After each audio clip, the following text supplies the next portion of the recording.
요한복음 1장 9절에서 13절까지를 한 목소리로 같이 읽겠습니다. 요한복음 1장 9절부터입니다. 참 빛이 있었습니다. 그 빛은 세상에 와서 모든 사람들을 비췄습니다. 참 빛이 되신 말씀이 세상에 계셨습니다. 세상은 그분을 통하여 지음을 받았는데 그분을 알지 못하였습니다. 그분은 자기의 땅에 오셨으나 그의 백성들은 그분을 영접하지 않았습니다. 그러나 누구든지 그분을 영접하는 사람들, 그분의 이름을 믿는 사람들에게는 하나님의 자녀가 되는 자격을 주셨습니다. 좋은 가문에 태어난 사람들만 하나님의 자녀가 되는 것이 아닙니다. 또한 어떤 사람들의 계획이나 바람에 의해서 그리고 그들의 조상으로 말미암아 하나님의 자녀가 된 것도 아닙니다. 다만 그들은 하나님 자신이 그들의 아버지라는 사실 때문에 하나님의 자녀가 된 것입니다. 이 세상에 살면서 우리를 기쁘게 하는 일들이 참 많이 있습니다. 그 가운데 하나는 아마 선물을 받는 일일 것입니다. 우리 모두가 다 때가 되면은 선물을 주고받은 경험들이 다 있으시죠. 그래서 그 선물로 인하여서 참으로 기쁘기도 했고, 때로는 그 선물이 우리가 사는 삶에 큰 의미를 가져다 주기도 했습니다. 사랑하는 사람들로부터 받는 이 선물도 가장 귀하고 감사하고 값진 것일진데, 우리 만물의 창조자 하나님께서 주시는 이 귀한 선물을 받는다면 얼마나 기쁘고 값진 것이 될까요? 이미 다 아시는 대로 하나님께서 우리 모든 인간에게 주신 가장 귀하고 값진 선물은 예수 그리스도이십니다. 그 선물이 나의 생명이고 빛이 됩니다. 그 선물이 나의 위로가 되고 참 소망이 되고 참 만족과 행복이 됩니다. 그러니 하나님께서 값없이 베푸신 이 선물이 없이는, 그리스도 없이는 내 삶에는 아무런 의미가 없음을 이날도 고백합니다. 아니, 세상의 어떤 선물이 죄의 사함을 얻게 하고 세상의 그 어떤 선물이 참 평강과 참 기쁨을 준단 말입니까? 아니, 더 나아가서 세상의 그 어떤 선물이 사람들에게 영생을 주고 세상의 그 어떤 선물이 하나님의 자녀가 되는 권세를 줄 수가 있단 말입니까? 그러니 이 사실 하나만을 기억한다면 내가 받은 귀한 선물 그리스도는 참으로 놀라운 선물이 아닐 수가 없습니다. 우리의 삶에 이 그리스도가 없는 것은 상상할 수조차도 없습니다.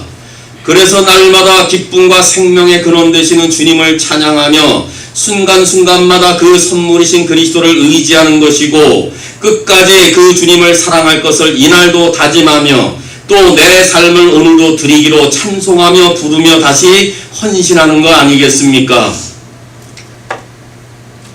이 선물을 진정으로 받으셨습니까?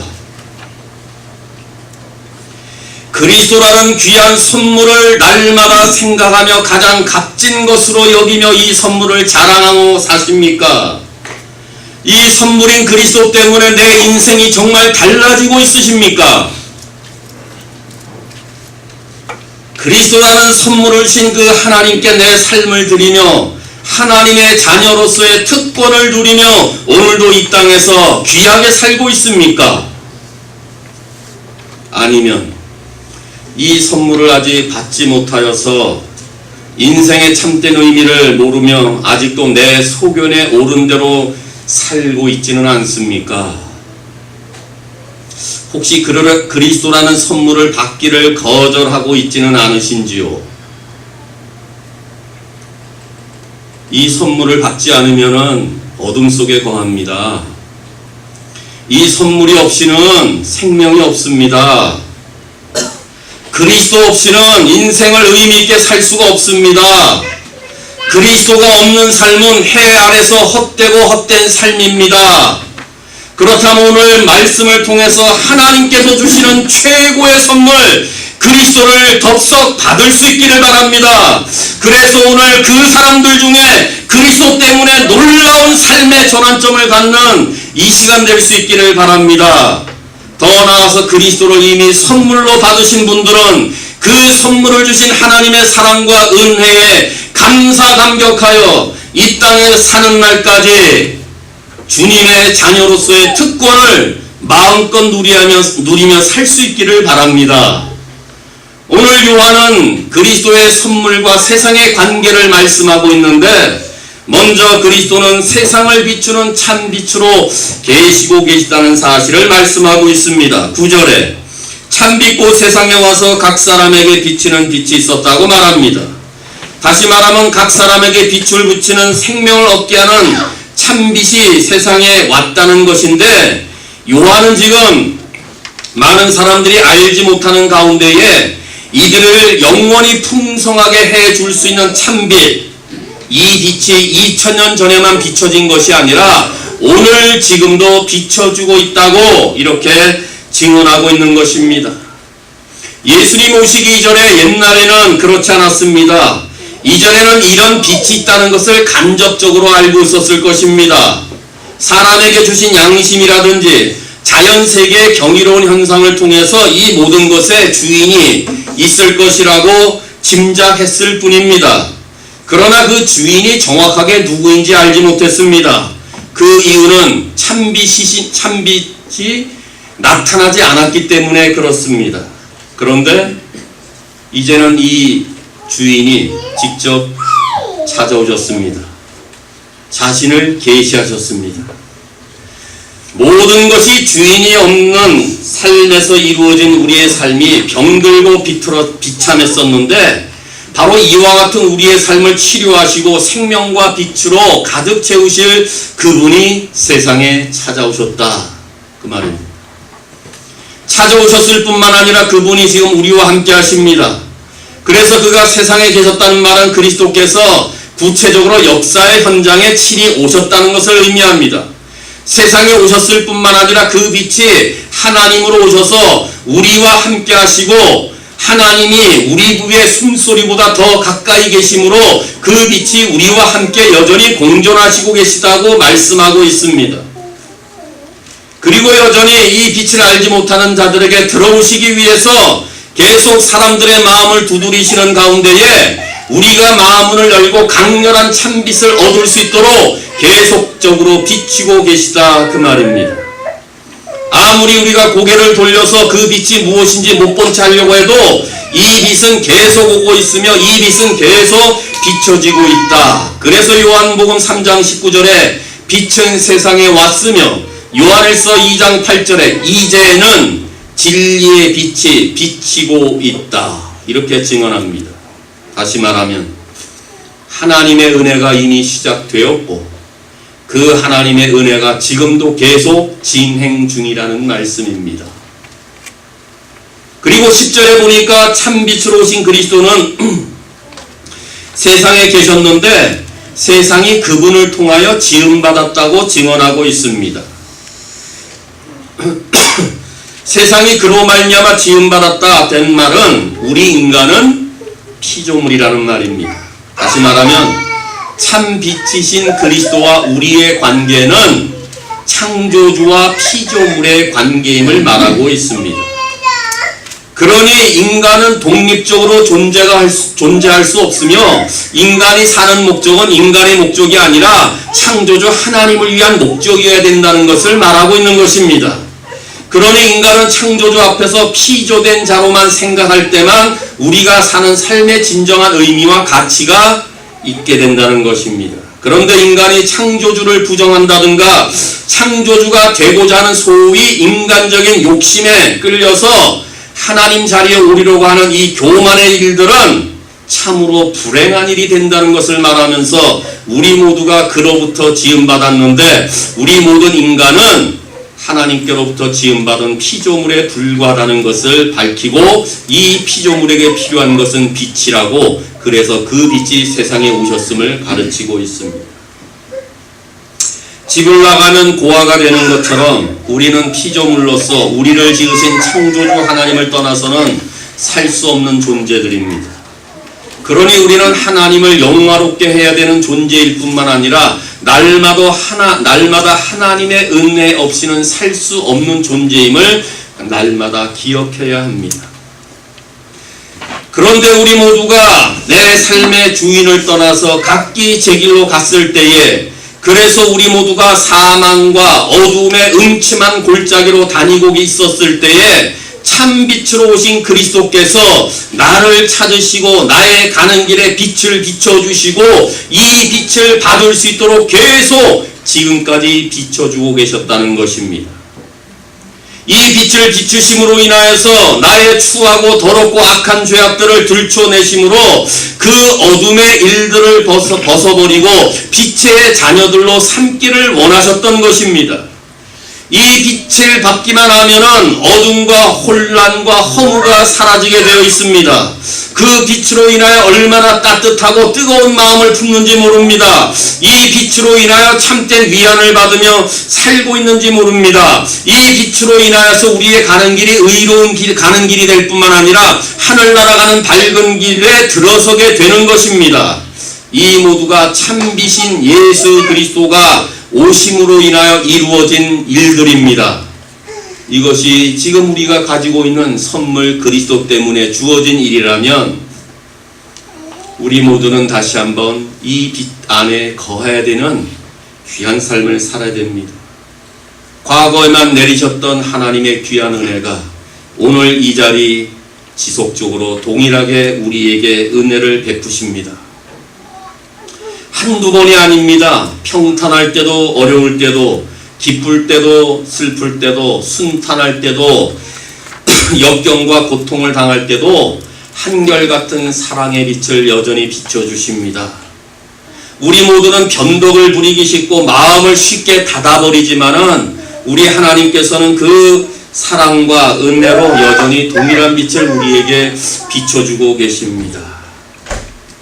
오늘도 이 빛을 받지 못한 자들에게 여전히 그 강렬한 빛을 우리에게 전하고자 비추고 계십니다. 이것은 하나님이 여전히 우리를 사랑하신다는 증거입니다. 지금도 하나님이 만드신 태양빛이 없다면 우리 모두는 죽습니다. 살 수가 없습니다. 세상의 물질적인 것에서도 하나만 없으면 우리 인생이 끝장인데 우리를 지으신 창조주 하나님 그 참빛이 선물로 주어졌는데 이 선물로 받지 못한다면 우리의 인생도 끝이라는 말씀입니다. 그래서 하나님이 그 모든 인생들에게 은혜를 베푸고자 감히 사랑받을 수 없었고 감히 하나님 앞에 설 수가 없었던 죄인들임에도 불구하고 그 사랑의 빛을 지금도 비춰주시고 앞으로도 비춰줄 것이며 이 빛을 받는 자들에게 내가 나를 영화롭게 할 것이다 말씀하고 계시고 너의 삶 전체를 빛을 받으면 아름답게 만들어 주실 것이고 내가 여전히 너희들을 진심으로 사랑한다고 끝까지 빛을 비춰주고 계십니다. 하나님은 여전히 우리 가운데 빛으로 비춰주실 뿐만 아니라 이 빛 안으로 들어오라고 지금도 기다리십니다. 끝까지 기다리십니다.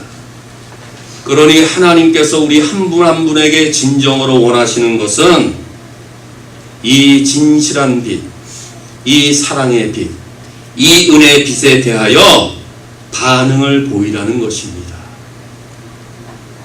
다시 말하면 이 참빛을 받아들이기를 지금도 하나님은 원하십니다. 그러니 이 생명의 빛을 선물로 받으시기를 바랍니다. 그런데 아시는 대로 이 선물로 오신 그리스도는 세상으로부터 거절을 당하기도 하십니다. 10절에 보니까 참빛이 되신 말씀이 세상에 계셨습니다. 하반절 세상은 그분을 통하여 지음을 받았는데도 그분을 알지 못했다. 11절 그분은 자기의 땅에 오셨으나 그의 백성들은 그분을 영접하지 아니했다라고 강조하고 있습니다. 그러니까 10절 하반절은 참빛으로 오신 그리스도에 대한 세상의 태도를 말하고 있는 것이고 11절은 이스라엘 백성들이 참빛으로 오신 그리스도에 대해 어떤 태도를 취하고 있었는지를 말하고 있습니다. 이 얼마나 충격적인 말입니까? 피조물인 인간이, 죄인인 인간이, 어둠에 빠졌던 인간이 감히 창조주 하나님의 선물을 거절하다니 아니, 하나님의 백성들마저도, 택함 받았다고 말하는 선민 이스라엘 백성들도 이 귀한 선물을 배쳐갈 수 있다니, 충격적인 메시지를 요한은 증거합니다. 그리스도께서 역사의 현장으로 오셨을 때 당시에 세상이 그러했다고 말합니다. 모든 세상의 권력자들도 그리스도가 계셔야만 저들의 참된 의미가 있습니다. 왜냐하면 세상 사람들도, 세상의 지위도, 세상의 권력자들도 다 그로 말미암아 지은 것이기 때문에 모든 세상 사람들 삶 속에 그리스도가 없는 모든 지위와 권력은 의미가 없다고 말하는 것입니다. 그런데 그들 아무도 빛을 알지 못했다고 말합니다.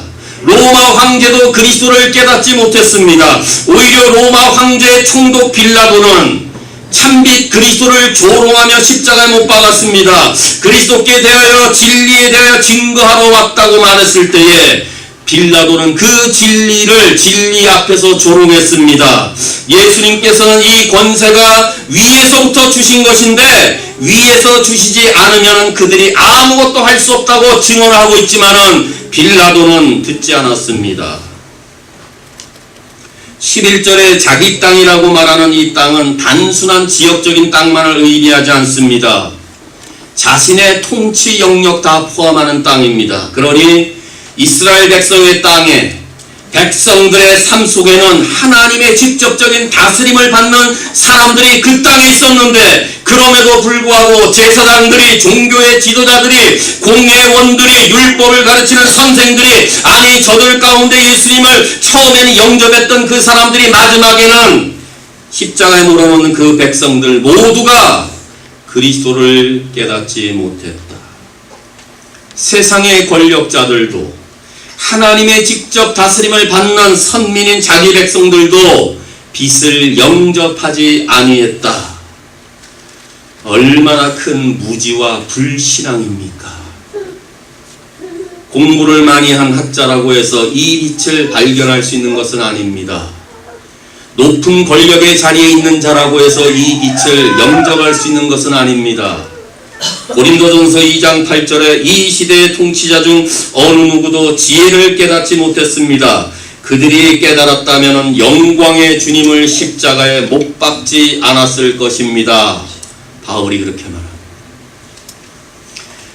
당시의 관원들이 다 지혜로운 자였다 그 말이에요. 당시의 문화가 헬라 철학과 헬라 지혜에 가득 차 있었던 그런 세상 아닙니까? 그러니 관원들이 철학과 지혜를 논하지 않고서는 이런 높은 자리에 올라갔던 사람들이 거의 없습니다. 그런 의미에서 바울의 이 말은 당시의 모든 지도자층, 관원들, 헬라 문화에 있었던 모든 사람들이 다 지혜로운 자였다. 그럼에도 불구하고 그들 모두가 지혜가 있다고 자처하는 자들이, 철학을 논하고 있었던 그들이 빛으로 오신 주님을 알아보지 못했다. 만약에 이 사람들이 자신들의 상관인 황제보다도 빛으로 오신 그리스도가 엄청나게 더 높은 분이었다는 사실을 알기만 했어도 그를 십자가에 못 박지 않았을 텐데 말입니다. 무엇을 말합니까? 우리 모두가 이와 같은 죄인임을 단적으로 드러내고 있는 것입니다. 이처럼 죄인은 아무리 큰 빛이 떠올라도 그것을 알지 못합니다. 인간의 본성은 예수 그리스도를 믿지 않으려는 성품입니다. 죄로 인해 봐야 될 것을 봐야 될 이 눈이 이미 어두워졌고, 죄로 인해서 양심이 이미 마비되었기 때문에 그렇습니다. 그러므로 성경은 죄를 말하게 될 때에 죄는 그리스도를 거절하고 예수를 믿지 않는 것이라고 말하는 것입니다. 성경이 말하는 죄는 거짓말, 살인, 도둑질, 간음 이 이전에 그리스도를 믿지 않는 것, 불신앙을 죄라고 말합니다. 왜요? 인간의 본성 자체가 빛으로 오신 그리스도를 거부하는 마음을 이미 다 가지고 있기 때문에 그렇습니다. 죄 없으신 하나님의 사랑을 거부하는 것이 인간의 본성입니다. 그러니 인간의 주제는 단적으로 말하는 거절입니다. 아담은 첫 언약의 명령을 거부했습니다. 그 사람으로서 태어난 첫 아들이 하나님을 거부했습니다. 그 후손으로 나온 모든 자들이 지금까지 거절하고 있습니다. 이것이 인간의 본성입니다. 하나님은 그럼에도 인간을 여전히 거절하지 않으시고 반겨주시지만은 세상은 여전히 하나님을 거절하고 하나님의 값진 선물을 차버리고 있습니다. 인간이 예수 그리스도를 환영하지 아니하고 인생 최고의 값진 선물을 차버린다는 것은 이미 우리 안에 내재된 죄성 때문에 그렇습니다. 2000년 전이나 오늘이나 인간의 본성은 빛, 생명, 진리, 구원이 임했을 때 완강히 거절합니다. 어둠에 사로잡혀 있는 자들은 빛을 거부합니다. 죄에 매여 있는 사람들은 진리를 싫어합니다. 그 이유는 참빛이 자신의 눈을 찌르고 진리가 자신의 양심을 찌르기 때문입니다. 사람들은 일반적으로 자신의 더럽고 추하고 무질서하고 처참한 모습을 노출시키고 싶지 않습니다. 그래서 어둠에 갇힌 사람들은 빛이 찾아올 때 온갖 수단과 방법을 동원해서 막으려고 하는 것입니다. 그런 의미에서 요한복음 3장 19절에 빛이 세상에 왔지만 사람들은 빛보다 어둠을 더 좋아했다, 이렇게 말하는 것입니다. 그런데 이 빛을 본 자들도 있습니다. 이 빛을 바라보고 하나님께 나와 찬송을 하며 주님께 경배하며 그들의 남은 생애를 풍성하게 누렸던 사람도 있습니다. 예수님이 탄생하자 예수님의 부모님이 성전에 올라가서 있을 때 성전에 나이가 드신 두 분, 안나와 시몬이라는 사람이 있었는데 그 예수 그리스도가 누구인지 알아보셨습니다. 얼마나 큰 빛이 그 가운데 비치는지 그들은 알아봤습니다. 그래서 누가복음 2장 30절과 32절에서 시몬이라는 자가 이렇게 말합니다. 제 눈으로 주님의 구원하심을 보았습니다. 주님께서 이 구원을 모든 백성들 앞에 마련해 주었습니다. 이는 이방 사람들에게는 계시의 빛이요 주님의 백성 이스라엘에게는 영광입니다 라고 찬양했던 것입니다. 시몬 이분은 빛을 받습니다. 주의 영광을 목도했습니다. 세상의 빛으로 오신 그리스도를 거부한 자들도 있었지만 이 빛을 본 자도 있습니다. 우리는 이 놀라운 빛을 지금도 보고 계십니까? 우리 각 사람에게 비치는 참빛, 생명의 빛, 진리의 빛을 받아들였습니까? 만약에 진정으로 이 참빛을 아직 받아들이지 못했다면, 생명의 빛을 아직 소유하지 않으셨다면 그들은 눈이 먼 자들입니다. 죄로 이미 어두운 마음을 갖고 있는 자들입니다. 반면에 하나님을 섬긴다고 하면서 세상을 사랑하면 이 빛을 끝까지 보지 못합니다. 그러니 우리가 두 마음을 품으며 신앙생활을 하는지 모릅니다. 두 마음을 품을 때가 얼마나 많은지. 우리는 엄밀히 말하면은 하나님을 온전히 사랑하지 않으려고 합니다. 말씀은 듣고 싶어 합니다. 은혜는 받고 싶어 합니다. 그런데 세상 욕심을 내려놓지 않으려고 합니다. 은혜를 붙잡고 은혜 안에 살기를 원하는데 우리도 세상 사람들이 취하는 모든 것들을 다 함께 취하며 그 자리에 오르려고 합니다. 이러는 가운데 우리의 신앙의 삶이, 우리의 마음이 점점 더 완악해지고 있지 않습니까? 완악해지다 보면은 나중에는 아무리 말씀을 들어도 마음이 열리지 않습니다. 마치 유대인들이 예수님이 이 땅에 오셔서 직접 말씀을 하셨음에도 저들은 소용이 없었고, 표적 보여주기를 원하는 그들 앞에 정말 예수 그리스도가 하나님이심을 드러내는 표적을 보았음에도 저들 모두는 회개하지 않았다는 사실을 우리는 알고 있습니다. 이렇게 된다면, 우리도 이렇게 된다면 우리 또한 이 빛을 알아보지 못합니다.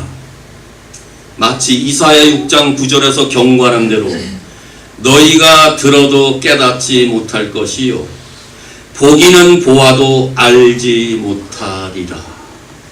이 예언의 말씀이 이스라엘 백성들 가운데 그대로 임했습니다.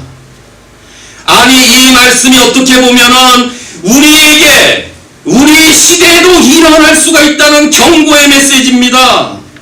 저는 오늘 이 시간에 이 메시지 앞에 우리 가운데는 이런 사람이 일어나서는 결단코 아니 됩니다. 피조물인 인간에게 한없이 비춰주시는 참빛 그리스도를 결단코 거절해서는 아니 됩니다. 하나님이 값없이 주시는 귀한 선물을 배척하면 정말 안 됩니다. 그렇게 되면 우리의 남은 생에는 소망이 없습니다. 남은 생에는 죽음입니다. 남은 생에는 심판뿐입니다. 그러니 참빛으로 오신 그리스도를 기쁨으로 맞이할 수 있기를 바랍니다. 선물을 받을 때는 감사함으로 덥석 받으면 되는 것입니다. 거절할 이유가 없는데, 선물을 주는 사람의 그 마음을 받으면 우리 모두가 다 선물을 받는데, 왜 우리의 창조자이신 하나님의 귀한 선물을 왜 세상 사람들이 했던 동일한 방식으로 왜 그 빛을 거절하십니까? 선물을 거절하지 마세요. 참빛을 받기를 즐겨할 수 있기를 바랍니다. 이 빛이 없으면 우리 인생 의미 없어요. 죽음입니다. 심판입니다. 마지막은 꺼지잔 지옥불에 영원한 영벌을 받습니다. 이런 인생을 살만한 자가 없기를 정말 바랍니다. 왜냐하면 원래 하나님의 뜻은 세상의 모든 사람들이 하나님의 자녀가 되는 것이었습니다. 생각해 보세요. 하나님이 자기의 형상을 따라 자기의 모습을 따라 사람들을 만들었다면은 모든 사람들이 다 창조주 하나님의 것 아닙니까? 그런데 죄로 인해서 그 하나님의 집을 떠나 사탄과 죽음과 율법의 종로로 했던 그 아들을 건지고 모든 악한 세대에서 구원하시기 위해 다시 자기 자녀 삼아주신 것은 하나님의 사랑과 은혜라면은 궁극적으로는 모든 세상 사람들이 하나님의 자녀가 되기를 원하시는 것이 우리 하나님 아버지 창조주의 마음이 아니냐 그 말이에요.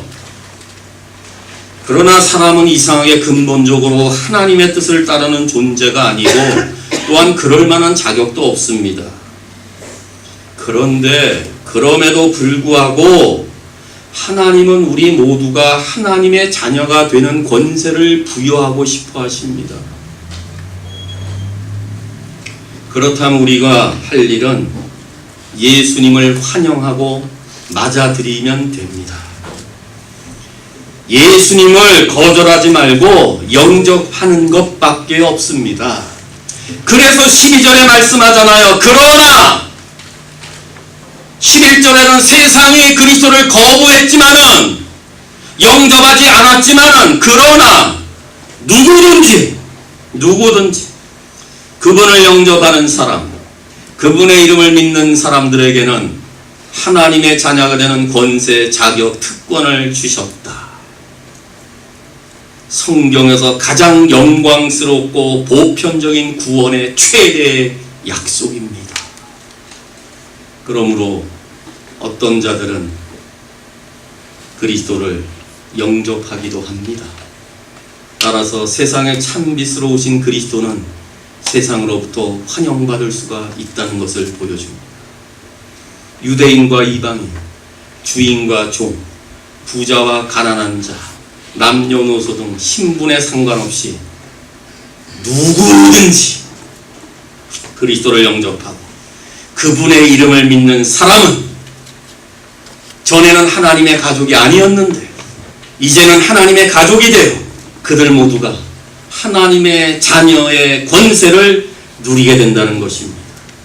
그러니 우리는 이 영원한 구원과 자녀됨을 위한 복음의 보편적 초청을 의문시하거나 반문을 하거나 여기에 부정적인 표현을 해서는 절대 아니 됩니다. 왜냐하면 이 초청은 12절의 이 위대한 말씀은 그리스도의 이름을 믿는 삶의 한마디의 표현입니다.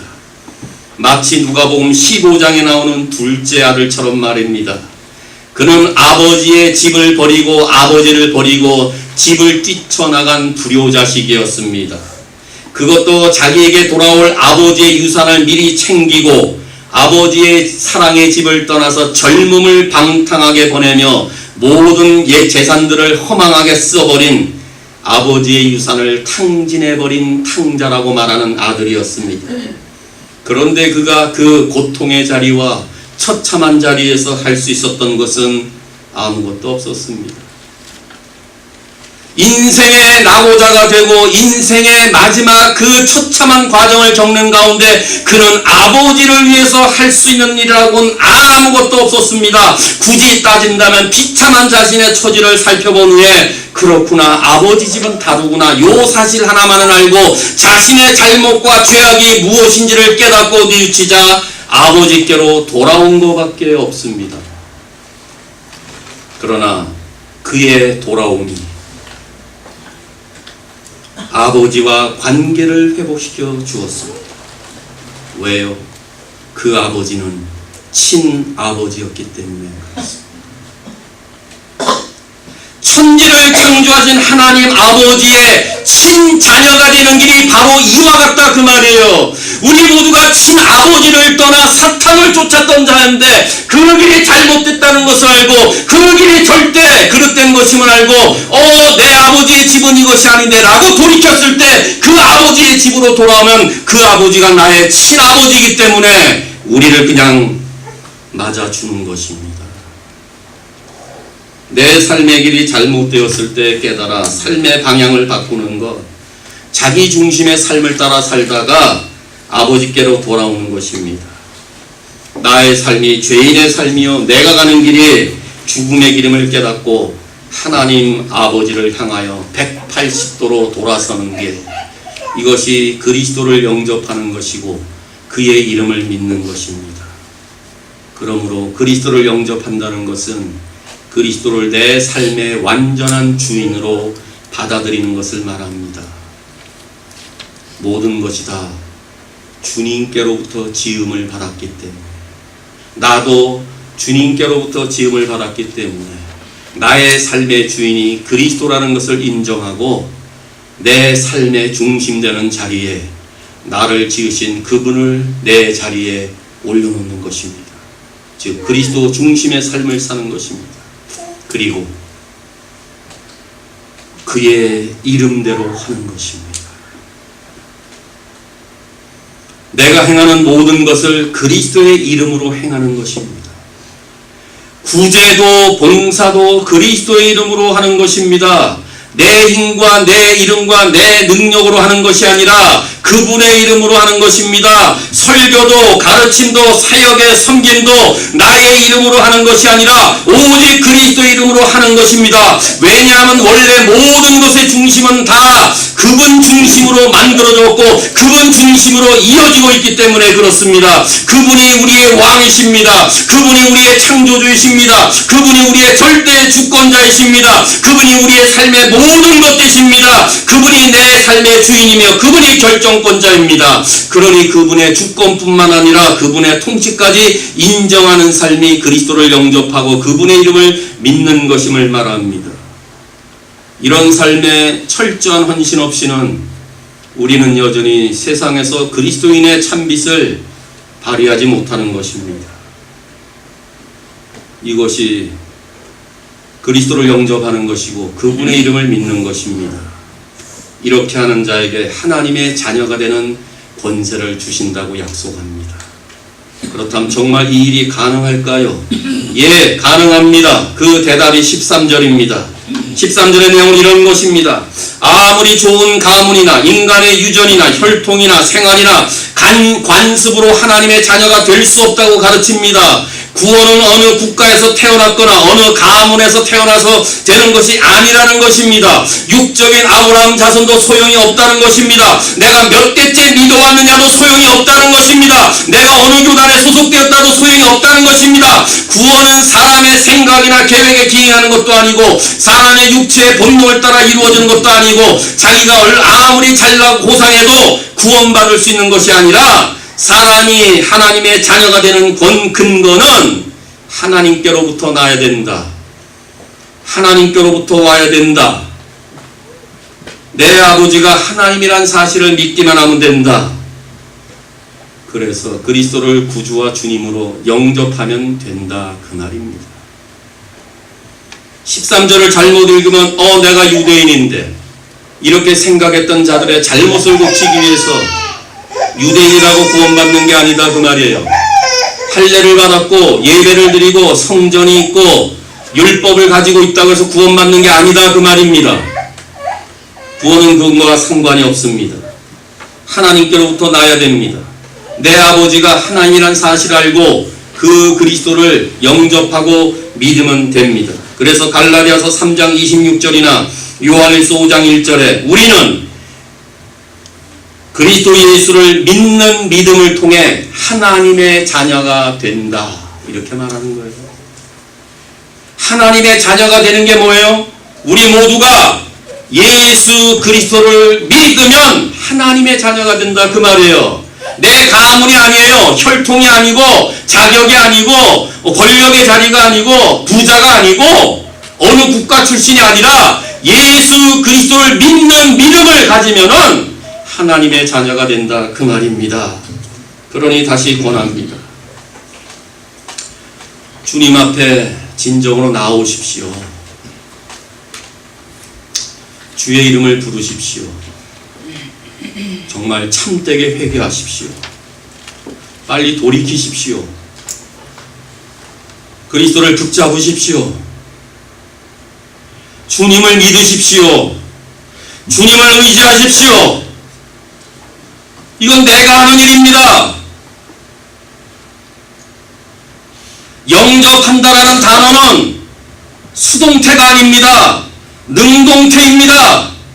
이런 자격과 권세와 특권을 주셨다면 이런 자격과 권세와 특권을 가질 수 있는 것은 내가 붙잡는 것입니다. 그런 의미에서 능동태입니다. 복음의 전도자들이 이 복음을 다 전한 다음에 영접해 주시면 어떨까요? 절대 이런 말이 아닙니다. 설득이나 권면이나 이 수동적으로 그 사람에게 예수 믿게 하는 게 아닙니다. 오늘 이 메시지를 들었을 때 그렇구나. 내 인생의 참 아버지가 하나님이시구나. 이 하나님 아버지의 자녀가 되지 않는다면 나의 마지막은 멸망이구나. 이 사실을 말씀을 통해 깨닫고 성령 하나님을 통하여서 내 마음에 감동을 받으면 이제 나의 결단은 이 그리스도를 내가 붙잡는 것입니다. 내가 영접하는 것입니다. 내가 맞아들이는 것입니다. 내가 그분을 믿는 것입니다. 그분을 절대적으로 의지하는 것입니다.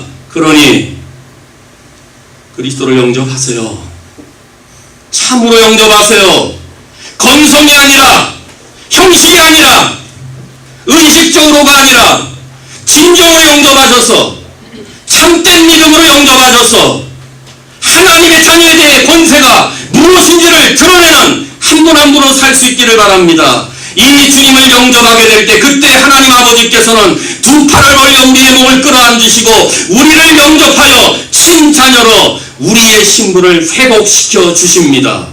죽었던 죄인, 절망과 혼돈, 그리고 어둠 속에서 방황했던 인간이 하나님의 자녀가 된다는 것, 다시 말해 하나님과 같은 신분을 유지한다는 것, 엄청난 권세가 아니겠습니까? 그러므로 이미 하나님의 자녀가 된 우리는 하나님께로부터 부여받은 이 권세에 대한 의무를 다하지 않으면 안 됩니다. 개역 한글의 권세라고 번역된 이 뜻은 말 그대로 특별한 특권인데 특별한 권세를 말합니다. 그런데 참된 특권은 그대로 머물러 있지 않아요. 참된 특권은 언제나 그에 상응하는 의무를 수반합니다. 이 의무를 다할 때에만 특권은 타인을 해치거나 자신을 타락시키는 흉기가 아니라 오히려 이 특권을 잘 활용하게 될 때 나를 살리고 타인을 동시에 살리는 향기로운 생명의 도구가 되는 것입니다. 탕자가 자식의 의무를 다했기에 아버지의 자식으로 회복된 것이 아니라 비록 탕자의 모습으로 돌아왔음에도 불구하고 아버지의 사랑이 친자식으로 권세를 회복시켜 주었다면, 그래서 돌아온 아들에게 아버지의 친자식의 권세를 회복해 주신 것은 계속해서 이 아들로 하여금 탕자로 살아도 좋다는 의미가 결코 아니지 않습니까? 자녀를 회복시켜주고 자녀의 권세를 준다는 말은 이제 후로는 아버지의 친자식답게 부끄럼 없이 바르게 살라는 당부 아닙니까? 그러니 아들에게는 응당 아버지의 친아들답게 살아야 할 의무가 주어진 것입니다.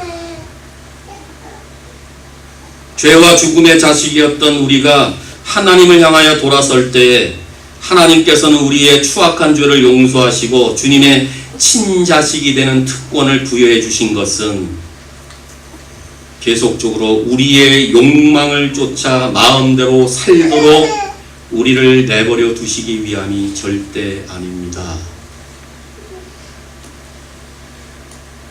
친자녀를 삼아주신 것은 여전히 내 소견에 옳은 대로 마음대로 살려고 우리를 자녀의 특권 주신 것이 아니라는 말입니다.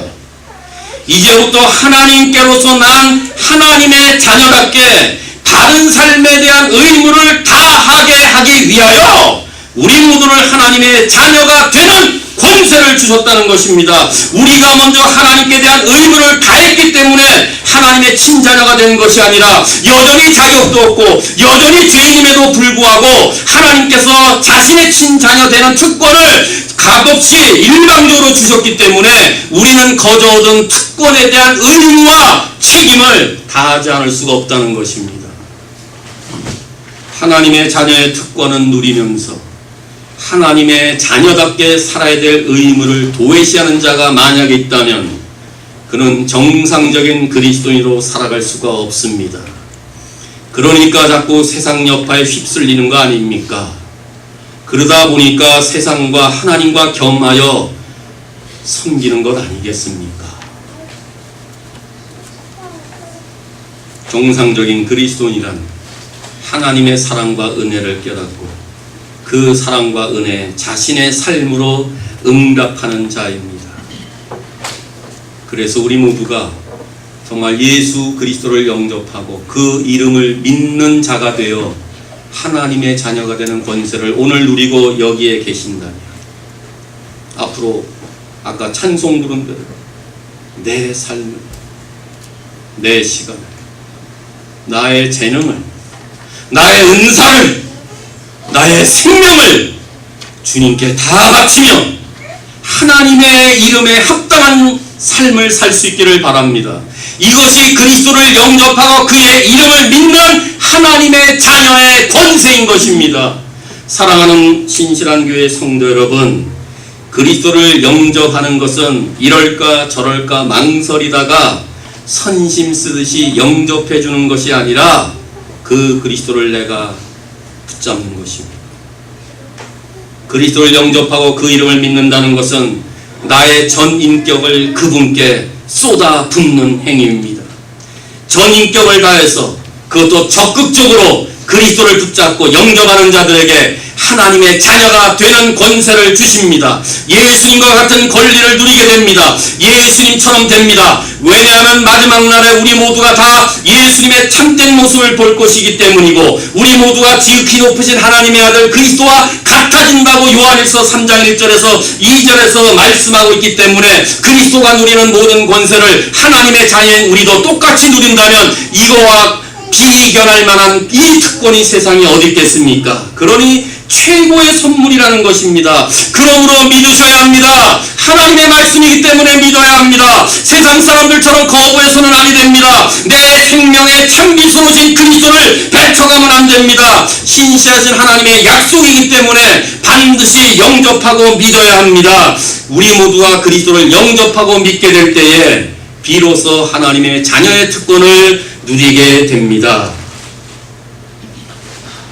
또한 우리 모두가 하나님의 자녀가 되는 특별한 권리를 얻었다고 믿는 자들이라면 이제 남은 세월은 이 믿음에 따라 그 영광스러운 날을 대비하는 삶을 지금부터 살기를 바랍니다.